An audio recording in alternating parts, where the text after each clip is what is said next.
Terima kasih Anda masih bersama kami. Bagi Anda yang baru saja bergabung, kami hadirkan kembali 3 berita utama hari ini.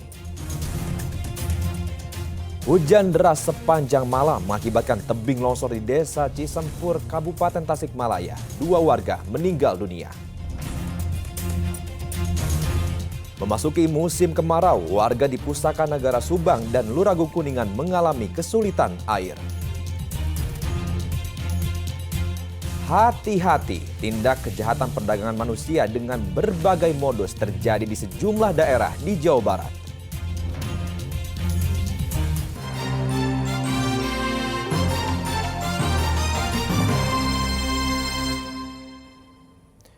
Tim gabungan TNI, Polri, Perhutani, dan aktivis lingkungan bersama warga melakukan penutupan ratusan galian lubang bekas penambangan emas tanpa izin di area Perhutani, Blok Cibulu, Kecamatan Ciemas, Kabupaten Sukabumi.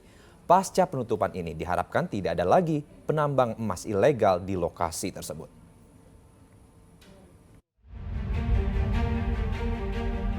Tim gabungan tersebut menutup ratusan galian lubang bekas penambangan emas tanpa izin di lahan milik Perhutani di Blok Cibuluh, Kecamatan Ciemas, Kabupaten Sukabumi. Penutupan tambang ilegal ini menggunakan 1 unit alat berat untuk bisa lebih cepat menutup ratusan lubang. Sebelumnya polisi telah menetapkan 6 tersangka terkait kasus penambangan emas ilegal tersebut. Menurut kepolisian sempat terjadi peristiwa penambang yang tewas tertimbun di tambang ilegal ini. Tindakan ini adalah tindakan lanjutan karena kita tidak mau hanya sekedar penegakan hukum tapi tidak menghentikan kegiatan ini. Sehingga kami dengan tim yang ada sekarang telah melakukan rapat koordinasi dan akhirnya pada hari ini melakukan penertiban. Administratur Perhutani Kabupaten Sukabumi menyatakan sebagai pengelola pihaknya merasa terbantu dengan adanya penertiban tambang emas ilegal ini. Karena selain merusak lingkungan, ke depannya bisa menjadi ancaman pencemaran lingkungan yang membahayakan kesehatan masyarakat sekitar. Bahwa kegiatan illegal mining ini selain merusak lingkungan juga nantinya ke depannya juga menjadi ancaman terhadap kesehatan masyarakat. Semua pihak berharap pasca penertiban ini tidak ada lagi kegiatan penambangan emas tanpa izin. Selain penutupan, petugas gabungan juga melakukan penanaman pohon di lokasi tersebut. Asep Didi melaporkan dari Kabupaten Sukabumi. Tim penyidik Komisi Pemberantasan Korupsi kembali menggeledah Balai Kota Bandung. Dalam penggeledahan yang berlangsung sekitar 7 jam tersebut, KPK membawa pulang 2 koper besar berisi dokumen berkaitan dengan kasus suap yang menyeret Wali Kota Bandung nonaktif, Yana Mulyana.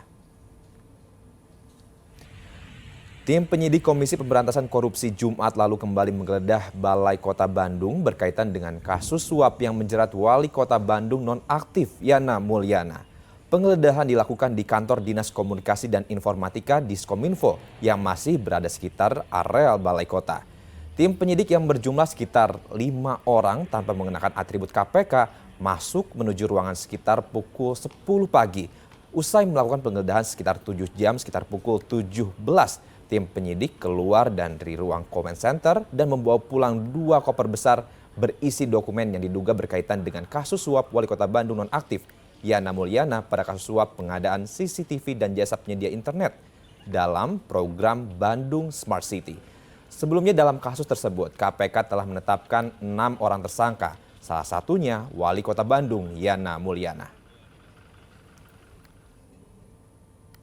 Masuki musim kemarau, warga di Pantura, Pusaka Nagara Subang dan Luragung Kuningan mulai mengalami kesulitan air. Saat warga Pusaka Nagara kesulitan air bersih untuk minum, warga Luragung Kuningan bergotong royong membendung sungai untuk digunakan airnya. Hamparan tanaman padi milik petani warga Desa Kalentambo, Kecamatan Pusaka Nagara, Kabupaten Subang ini terpaksa dibiarkan mati karena tak ada lagi mendapatkan pasokan air seiring datangnya musim kemarau. Saluran irigasi yang selama ini menjadi andalan juga telah mengering. Tak hanya untuk keperluan irigasi, warga juga mengeluhkan sulitnya mendapatkan air bersih yang layak untuk keperluan minum dan memasak.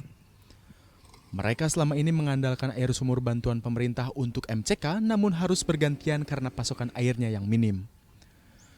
Selain itu, air sumur bantuan ini ternyata tak layak dikonsumsi karena terlalu asin. Akibatnya warga terpaksa membeli air galon setiap hari untuk minum dan memasak seharga Rp25.000 satu gerobak berisi 5 galon. masyarakat di sini kan butuh air bersih ya, butuh air minum. Air bersih juga di sini tuh kan bayar itu dari sumbangan dari bor-bor itu kan ya. Nah kalau air minum nggak keluar dari sini tuh, walaupun di sini ada pengeboran gitu, nggak keluar, nggak bisa diminum gitu airnya. Jadi terpaksa harus beli ke dorongan dari Gempol tuh ke sini. Jaraknya berapa jauh, Pak? Jaraknya memang dekat, tapi ya kan bayarnya kan mahal gitu ya. Jaraknya sih nggak jauh ya, 1 kilo lah gitu Pak. Apa, Pak? Harapannya mengharapkan ada pump ke sini tuh Pak gitu. Jadi kan yang harganya terjangkau lah gitu ya. Kalau dorongan segerobak tuh 25.000, 15.000, pakai 2 hari habis, 2 hari habis.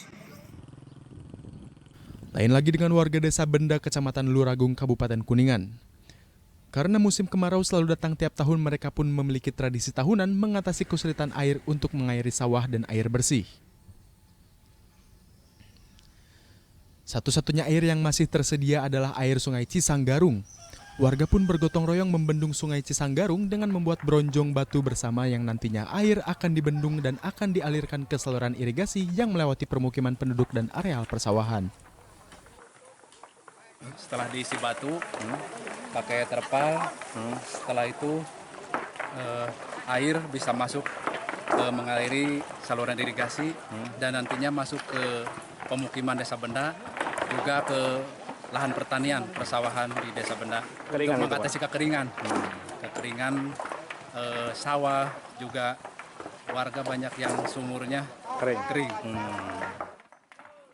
Pembuatan bendungan seperti ini sudah menjadi tradisi bagi warga Desa Benda dan dilakukan secara turun-temurun saat memasuki musim kemarau. Dengan memanfaatkan Sungai Cisanggarung yang airnya berasal dari Waduk Dharma, warga dapat menggunakan untuk mengairi sawah seluas 116 hektar saat memasuki musim kemarau. Kompak. Terus ya tradisi di Benda ataupun di Kumaja ya yang paling menonjolkan gotong royong. Dari dulu bahkan sampai sekarang itu selalu diutamakan gotong royong untuk masyarakat Indonesia. Teruslah tingkatkan, bagus.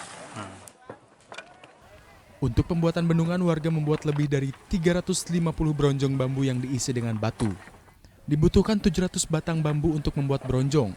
Dilakukan secara gotong royong dan swadaya warga yang melibatkan hampir 1000-an orang, juga dibantu anggota TNI Polri dan dikerjakan selama kurang lebih 3 hari. Dan selama pekerjaan tersebut, kaum ibu juga bergotong royong menyediakan makanan bagi seluruh warga yang bekerja. Zainal Arifin dan Agun Gunawan melaporkan dari Subang dan Kuningan. 50 kelompok tani di Desa Mulya Jaya, Kecamatan Banjarwangi, Garut berhasil panen raya jagung dengan produksi tinggi. Mereka mendapatkan bantuan permodalan dan pendampingan dari Badan Amil Zakat Nasional atau Basnas.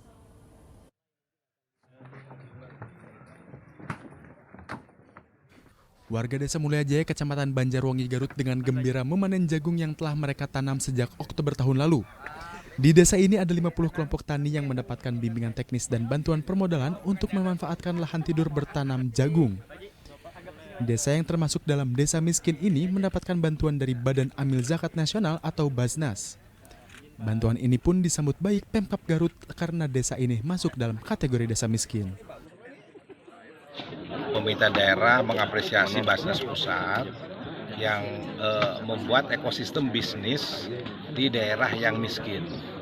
Jadi ini adalah Desa Mulya Jaya, Kecamatan Banjarwangi, masuk dalam klaster Desel 1, Desel miskin. Ini saya kira ini bisa memberikan dampak terhadap peningkatan ekonomi. Ini mendapatkan produktivitas yang tinggi 7 ton per hektar. Jadi cukuplah 30 juta per hektar per 4 bulan, jadi 1 tahun bisa menghasilkan 100 juta. Jadi kalau 100 juta 1 tahun, ini kelompoknya hanya beberapa orang ya. Ini juga akan meningkatkan pendapatan lebih daripada 2,5 juta per kepala keluarga. Sebelum jagung apa? Untuk memberdayakan warga miskin di Desa Mulya Jaya menjadi petani sukses, Basnas memberikan bibit dan pendampingan keahlian pertanian menanam jagung kepada warga yang berhimpun dalam kelompok tani. Dengan program ini diharapkan warga yang tadinya adalah penerima zakat karena kemiskinannya bisa naik kelas menjadi pemberi zakat karena memiliki penghasilan yang baik. Bantuannya ini sebenarnya dana ya, hampir total 1 miliar, tapi kita tidak memberikan uang langsung. Jadi kita memberikan bibit, memberikan pendampingan, memberikan pelatihan full. Kami dari Basnas Pusat menunjuk 1 orang, sebenarnya ada 4 orang di pendamping di Garut ini, tapi khusus yang ahli pertanian ini kita tunjuk 1 dan itu digaji oleh Basnas. Di masyarakat di sini kesejahteraannya bisa meningkat, begitu ya, dan itu adalah dari dana zakat. Nah, ini yang harapannya mereka menjadi muzaki dan sekarang juga sudah. Jadi setiap panen mereka mengeluarkan zakat dan itu zakatnya ditampung oleh Basnas Garut ya, Basnas Kabupaten Garut. Nah, yang himpunannya itu dikembalikan lagi mencari petani untuk diberi modal lagi. Jadi terus ada perguliran dana zakat. Itu yang disebut zakat cycle ini. Saat ini baru 16 kabupaten kota dari 6 provinsi yang sudah disentuh oleh program Basnas ini. Seperti Jabar, Jateng, Jatim, Banten, Papua, dan Lampung dengan program pertanian yang berbeda-beda. Tujuannya selain untuk membangun ketahanan pangan, juga untuk mengentaskan kemiskinan. Eko Setiabudi melaporkan dari Garut.